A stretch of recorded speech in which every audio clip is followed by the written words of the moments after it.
Welcome into the Fireside Knicks podcast. Bryce Gelman, Brett Hamfling joining you here after the Knicks 115 to 112 loss to the Memphis Grizzlies. Let's just get right into it.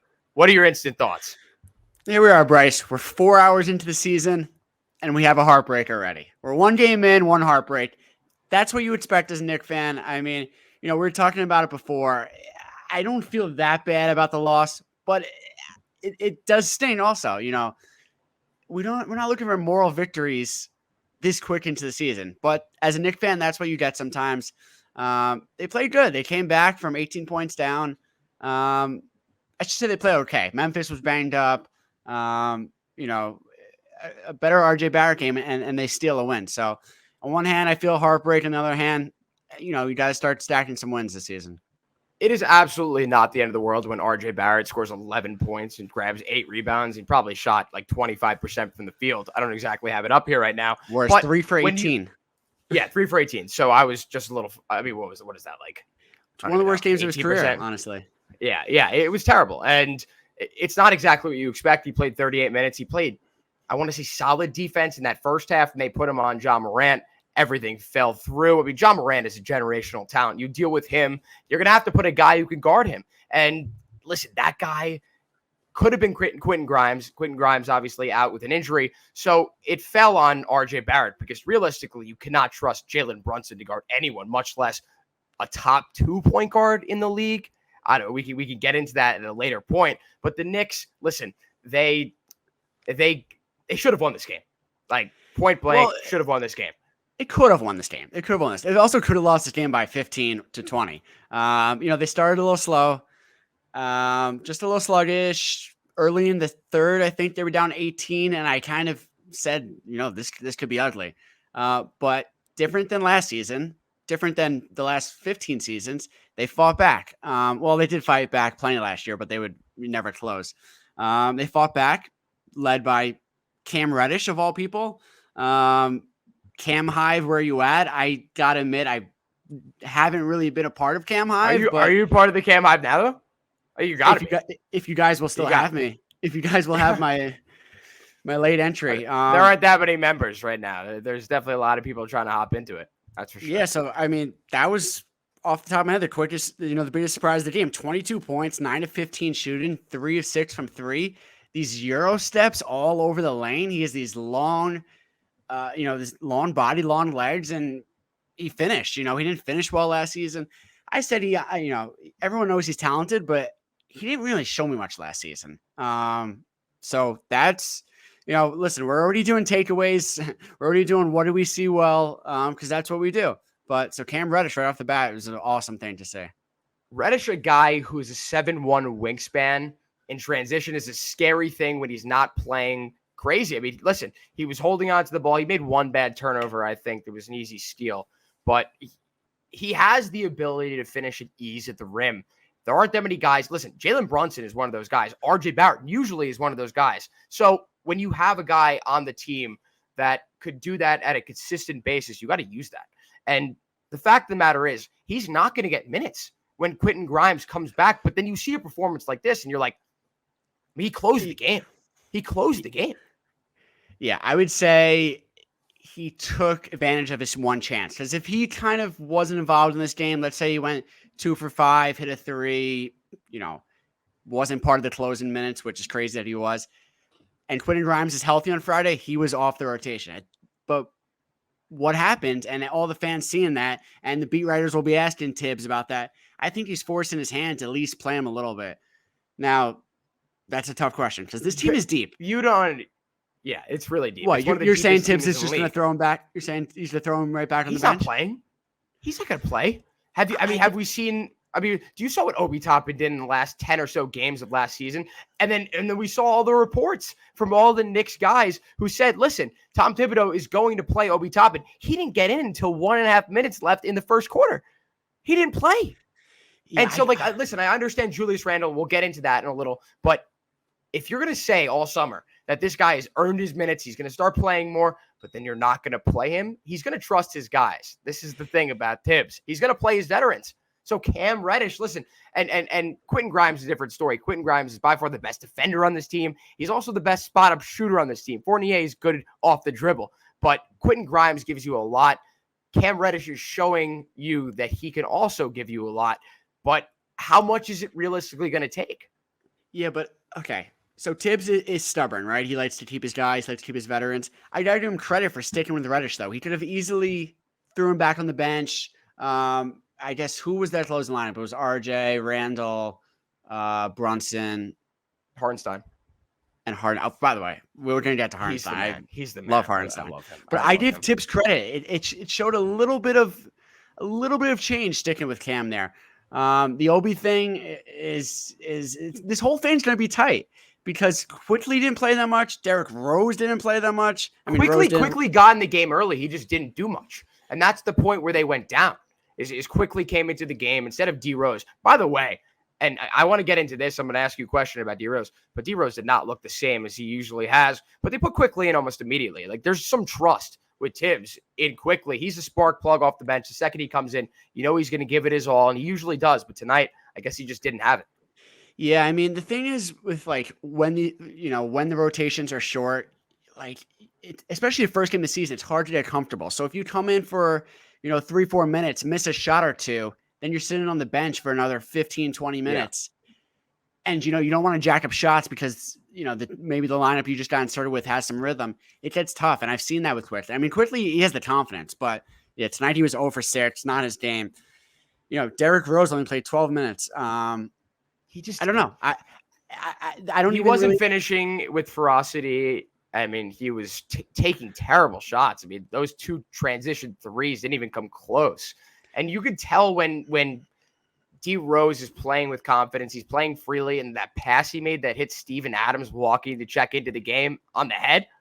I mean, like, listen, you got to just chalk it up as a loss for a lot of reasons, but I think you're going to need a healthy D Rose playing alongside Emmanuel Quickly, who's also playing well, to be successful if this depth is going to do its job. Like, this is a team that they've got a lot of guys, and they've got a lot of guys competing for minutes. So, they're going to come in and try to do as much as they possibly can to get those minutes like Cam Reddish did today. But D Rose just did not have it for whatever reason. And I'm wondering, I'm just thinking out loud. He's a veteran. I know he's not shy. I'm wondering if the Brunson thing is throwing him off just a bit because even though he's been coming off the bench the last couple seasons, he's been better than the starters because we've had freaking Elfrid Payton and Kemba Walker, and Alec Burks.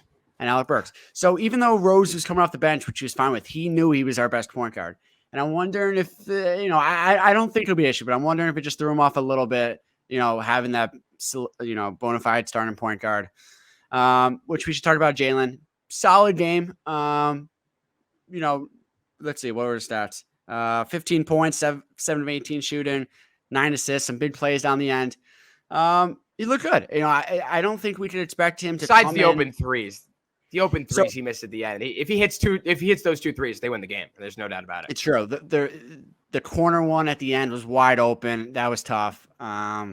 He did make the play to set up Cam. Put the pass. Oh, beautiful, beautiful. That was the charge. Yeah, that was. Listen, he's a player of intangibles. He gives you what you need when you need it. Sometimes he's going to have an off game. I don't think today necessarily was an off game. He still contributed in every area of the stat sheet, and then also that huge charge at the end. But again, Brett, it's all around this game. Like I'm looking at the scorebook here, and Memphis shoots 39%. You've got to win a game when your opponent is shooting under 40%. It's not like the Knicks shot any better. They shot 40% themselves, but also Memphis missed at 40% of their free throws. They shot 14 to 23 from the free throw line. You got to take advantage of that. You've got to take advantage of games in which you're playing a team. Yes, it obviously has a lot of talent, but the depth is not there for the Grizzlies right now. And listen, come on. We're letting Santi Aldama light us up for 18 and 11. I might be Aldama Hive, honestly. I honestly, he might be my new favorite player in the league if he's coming off the bench and destroying my Knicks like that. Yeah, brutal. His first career game. So he was the 30th pick this year. First career game, played 39 minutes. I mean, He killed us. But It's yeah, classic Knicks luck. Classic Knicks luck. This random guy comes in. also, Conchar was lighting up from 3, 4 for 9, undrafted guy, bounced around the league. I mean, he's not Santi Aldama though. No one's Santi Aldama. But you nailed it. You got to win these games, and if you want to make the playoffs, it's not going to be easy to make the playoffs this year in the East. There's a lot of good teams. I think the talent's actually been spread out more. Oh yeah. And there's 3 bad teams in the East. Washington, who might not be that bad. Detroit, Detroit isn't even bad. Detroit is considered one of the bottom tier teams. They can win a championship in 5 years. Mark my words, Brett. Mark my words. Yeah. So I think the same with Orlando. Paulo put up 28 tonight. That's the most points scored in an opening game for a rookie since LeBron. Yeah. For any rookie? Yeah. No, yeah, for a rookie in their first game. All right, wait. Let's talk. Let's transition into the most polarizing player on the Knicks. You know who it is. It's Julius Randle. Julius Randle put up 24, 6, and 11. What are your thoughts tonight on how he played? Listen, I might be back on the Julius bandwagon.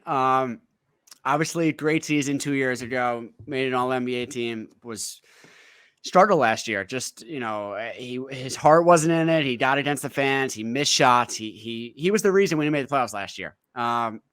It's a huge season for him, and I thought he had a good game. I thought he played hard. I just lost the stat. You have the scorebook. What did he score? 24, 11 rebounds, and 6 assists. 9 of 16 shooting. He still had a couple of those turnovers in the lane when he tries to bully people. But at the same time, I like when he bullies people. So it's kind of like a double-edged sword. Listen, I'm going to give him the benefit of the doubt. One game, I think he played well. Will it stay? Will his energy level stay up? Will his enthusiasm stay up? We'll see. But right now, I was very happy with his play. I got to disagree with you here. And listen, I was happy with this play for the first 45 minutes of the game. And then the second he picked up his 4th and 5th fouls at the end of regulation there, they're both boneheaded moves. I think it was on an offensive rebound and then a defensive rebound where he's trying to play too aggressive. I understand that level of play. I understand he's jacked up. He's trying to get the Knicks a win, but you've got to learn to slow it down. You got to learn to not commit stupid fouls in those situations, because what ends up happening? They kill you. And then he fouls out in overtime. And at that point, you're looking at another loss as if this has been like the second or third loss of the year, but you're looking at a loss. I'm just used to the Knicks losing. But you just can't make those types of plays when you're the leader of the team and you're the one everyone's looking at to have a good game. And up until that point, you did do that. You had a great game. Yeah, but that defensive rebound foul was killer because he fouled. They hit the first shot. Yeah, free throw. Yeah. Steven Adams got the offensive rebound, and I think Ja hit an N1. That's a 4-point play right there. I know that's just because he committed a stupid play. But yes, but it was a stupid foul. But if he let up that offensive rebound, and I think it was Aldama. If he let up that offensive rebound on Aldama and he got a dunk, you would have been saying, how do you let off that offensive rebound? Yeah, that's a shitty play, and it led to that, which is bad. Listen, he played one of the best on this team. Oh, dude. I don't know. They wouldn't have been in this game. There was a point in the third quarter when it was getting a little dangerous when we were down 15, 18, and it was him and Cam in the third quarter. So listen, will it stay up? I don't know. But the Knicks ceiling is obviously higher with Julius Randle playing well. At this point. Their floor might be lower. Their floor might be lower because he could take down the team. Floor higher, ceiling lower, because, in my opinion, no. Because if he's what he is 2 seasons ago, which was a fluke season, listen, if he's playing well and not forcing things and just sort of in this rotation, maybe Jalen Brunson gets something out of him, I think the ceiling's higher. We'll see. I mean, listen, this is not the last time we'll talk. It's not the last time we'll talk about Julius Randle this season. So that's also for sure. But the one last thing I wanted to talk about before we wrap up, just a quick instant reaction here from Brett and I. What defensively did you see from this team compared to last year? And I have an answer for this, but I'm going to let you go first. I mean, I don't know if you mean scheme or not, but first half scheme, yeah, just like anything you got. I mean, I would expect just a little more fight in the first half. There were too many open threes. I mean, Evan Fournier individually was just shitty. It doesn't make any sense because he knows he's going to get called out by the fans, by the media. So he's not a naturally good defender. So you got to make up for with effort, and then you become an okay defender. That's I don't know. That's a pretty objective term there. Like, Mitch, you're good at defense or you're not. Well, he's not good at defense, but yeah, I mean, like even if you hustle, like you're still going to get bodied in the paint. You're still going to miss a rotation. Like, but there's more than that. Sometimes he's just like flat-footed. It just doesn't look like he's trying there. But I would say Mitch only played 13 minutes. He's the anchor of that defense. He picked up the fouls early. And then Hardenstein, who we haven't talked about, played great. So it kind of threw just Mitch, out of sync tonight.